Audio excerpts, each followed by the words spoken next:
جس بھیانک دور سے گزر رہی ہے، کرپشن سے، انارکی سے، انزائٹی سے، ڈپریشن سے، فرسٹریشن سے، ٹینشن سے، یہاں سے لے کر امریکہ، فرانس، جرمنی، جاپان، سوئٹزرلینڈ، جن ملکوں کا نام بڑی شہرت کے ساتھ لیا جاتا ہے، لیکن یہ ریئلٹی ہے، پوری دنیا اس وقت بھیانک بے چینی کے دور سے گزر رہی ہے۔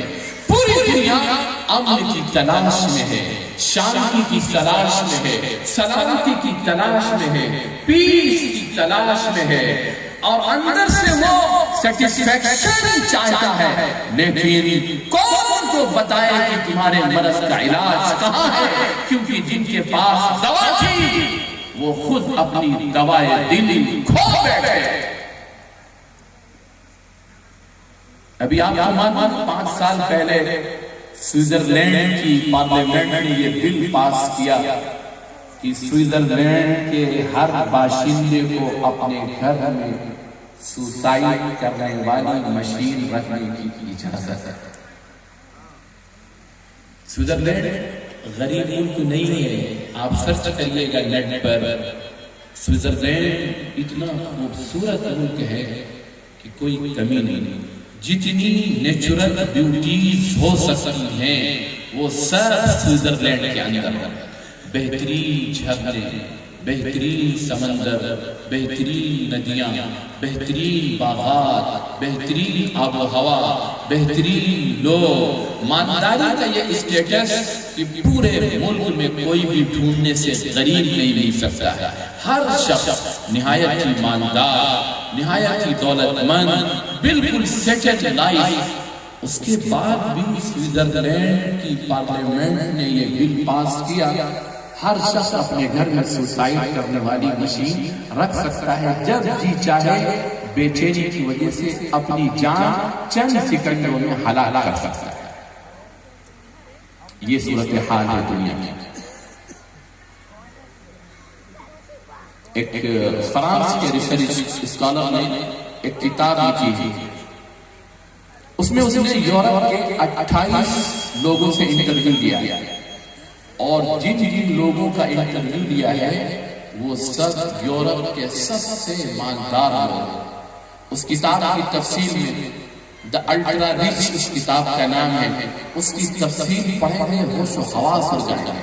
ایسے ایسے مالدار لوگ شاید ہمارے ملک میں اتنے بڑے مالدار رہتے ہوں، ایسے ایسے بڑے مالدار کہ ان کے گھر کے اندر ان کا اپنا نجی رن وے بنا ہوا ہے، اور ان کی فلائٹ الگ، بیٹے کی الگ، بیوی کی الگ، بچیوں کی فلائٹ الگ، سب کی اپنی اپنی بڑی بڑی فلائٹ، اور ساری وہ فلائٹیں ان کے گھر کے آنگن میں اترتی ہیں۔ اتنا بڑا گھر ہے، ایسی زبردست مالداری۔ لیکن جب اس شخص نے انٹرویو لیا تو اس نے 2 شرطیں لگائی کہ میں انٹرویو دوں گا، میری 2 شرطیں ہیں۔ نمبر 1، میں تنہائی میں آپ سے بات کروں گا۔ نمبر 2، آپ وہ بات کہیں گے جو آپ کے دل میں، جو آپ کے اندر ہو، جو آپ کی روح میں ہو، جو آپ کی آتما میں ہو، جو آپ کے سول میں ہو، آپ وہ بات زبان پر لائیں گے تاکہ میں دنیا کے سامنے کوئی ریئلٹی، کوئی حقیقت پیش کر سکوں۔ تو اس کتاب میں دا الٹرا ریچ نامی کتاب کے اندر جو انٹرویو میں جوابات ہیں ایسے ایسے مالدار لوگوں کے، سن کر حیران رہ جاتے۔ کوئی آدمی یہ کہہ رہا ہے کہ اتنی مالداری ہوتے ہوئے بھی مجھے یہ سمجھ میں نہیں آتا ہے کہ میرا آخری انجام کیا ہوگا۔ آقا کا اعلان ہے کہ جس کے دل میں ذرہ برابر بھی کسی کے لیے حسد جلن ہوتی ہے، اللہ اس مبارک رات میں بھی اسے معاف نہیں کرتے۔ آگے بڑھ کر رمضان میں داخل ہوں گے، شب قدر جیسی مبارک رات آئے گی، اس کے بارے میں بھی آقا کا فرمان ہے جس کے دل میں گندگی ہو، نفرت ہو، عداوت ہو، جلن ہو، حسد ہو، اللہ ایسے شخص کو بھی شب قدر جیسی مبارک رات میں معاف نہیں کرتے۔ کہاں جائیں گے؟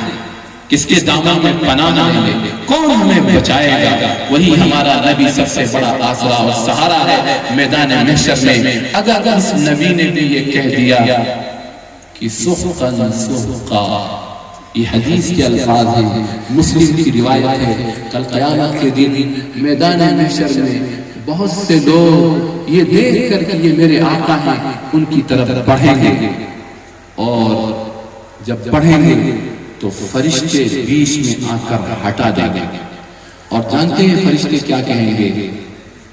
اِنَّكَ لَا تَدْرِي مَا أَحْدَثُ بَعْدَكَ يَا رَسُولَ اللَّهِ، اے اللہ کے حبیب، اے اللہ کے رسول، یہ آپ کی امت کے وہ ناہنجار لوگ ہیں جنہوں نے آپ کے دنیا سے پردہ فرمانے کے بعد بہت ہی غلط قسم کے نئے نئے گندے گندے کام کیے تھے، اس کے بعد وہ رحیم کریم آقا بھی کہے گا سحقاً سحقا سحقاً سحقا، انہیں ہٹاؤ، انہیں دھکا دو، انہیں یہاں سے لے جاؤ۔ اگر اس نبی نے اس دن ہمیں اپنی محبت سے محروم کر دیا تو میرے بھائیوں پھر ہمارا سہارا کون ہوگا؟ ہمارا آسرا کون ہوگا؟ وہی قیامت کے دن سب سے بڑا سہارا ہے، جس دن سارے نبی اپنے ہاتھ اٹھا لیں گے، سارے انبیاء کی زبانوں پر یا رب نفسی یا رب نفسی، اے اللہ بس آج مجھے بچا لیجئے، بس آج مجھے بچا لیجئے۔ لیکن جب آقا کا وقت آئے گا، آقا اپنے رب کے سامنے پیشانی رکھ کر ایسی اللہ کی تعریف و تمجید بیان کریں گے۔ حدیث کے مطابق جب سے دنیا بنی ہے آج تک نہ انسانوں نے، نہ جناتوں نے، نہ فرشتوں نے ایسے اللہ کی تعریف کی ہوگی۔ اس کے بعد اللہ اپنے حبیب سے کہے گا ارفع رأسک یا محمد، ارفع رأسک یا محمد، سل تعطى واشفع تشفع، اے میرے حبیب سر اٹھاؤ سجدے سے۔ انداز بالکل ایسا ہی ہے جیسے ایک چھوٹا سا بچہ اپنی ماں کی دامن سے چمٹ کر روئے، کسی چیز کی ضد کرے اور پھر ماں کہے بتاؤ میرے بچے، میرے بیٹے تمہیں کیا چاہیے؟ اس سے بھی زیادہ محبت کا انداز، اے میرے حبیب، اے میرے لاڈلے، سر اٹھاؤ سجدے سے، سر اٹھا اور سل مانگو، مانگو، تم مانگ سکتے ہو تو تمہاری جو مانگ ہے وہ پوری کی جائے گی، وصفا تشفع، تم آج سفارش کر سکتے ہو، تمہاری سفارش قبول کی جائے گی۔ لیکن سلام ہو اس نبی پر، بے شمار رحمتیں ہوں اس آقا پر، جو جیسے ہی سجدے سے سر اٹھائیں گے ان کی زبان پر نہ اپنا خاندان ہوگا، نہ فاطمہ کا نام ہوگا، نہ عائشہ کا، نہ ازواج مطہرات کا، ان کی زبان پر صرف یہ الفاظ ہوں گے یا رب امتی، یا رب امتی، یا رب امتی، اے اللہ میری امت، اے اللہ میری امت، اے اللہ میری امت۔ میرے عزیز بھائیوں، جس آقا نے اتنی زیادہ محبت کی ہو، ہم اس آقا کو کتنی تکلیف پہنچاتے ہیں اپنے عمل کے ذریعے سے۔